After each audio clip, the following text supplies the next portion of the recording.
Most African governments have quite ambitious programs to develop their infrastructure, which is critical for their development. The type of infrastructure projects that they are focusing primarily on are infrastructure that promote trade. So this includes roads, railway lines, and then ports so that they can export their goods that they produce. There are other programs that are very pressing for the African countries, so often a tremendous amount of their budgets are swallowed up by healthcare, by education, and by the time they've supported those in those projects, there's very little left for infrastructure. So what they're doing is trying to form partnerships with international companies that can bring independently investment and investment in their countries to the projects so that these projects can move forward. The big advantage is that when companies are involved in investing money of their own in African countries, they are really concerned that they want the projects to be successful. So there's an incentive from African governments to work closely with the private sector to help the development of these projects which they can't fund themselves.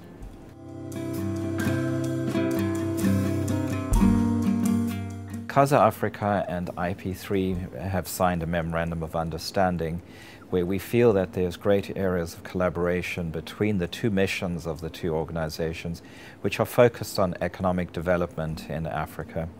We have a long history of working in Africa with African governments. Casa África has a mission of working at enhancing the relationships between Spain and the African governments, whether it is cultural or economic. So our missions are very similar.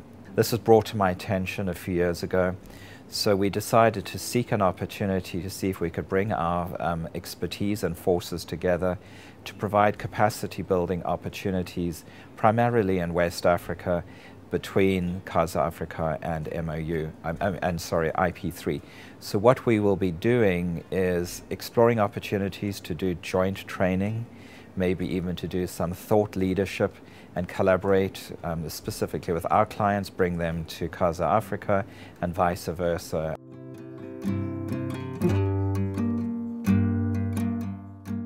IP3 stands for the Institute for Public-Private Partnerships, and for 21 years we have been involved in developing and promoting public-private partnerships between governments and the private sector all over the world.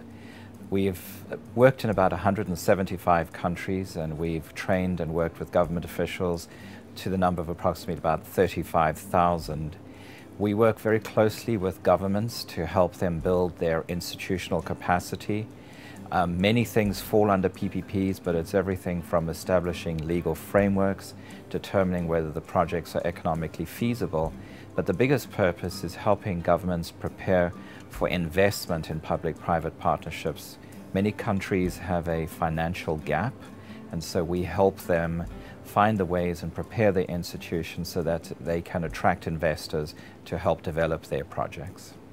One of the big initiatives that most people have heard about is the Power Africa initiative, which is taking place all over Africa. It's sponsored by USAID, and it's an Obama initiative, and we are one of the companies that was contracted to help work on this project. The Canary Islands is a very unique place. Geographically, it's part of Africa, but economically and politically, it's part of Europe, and it's a natural gateway to Africa.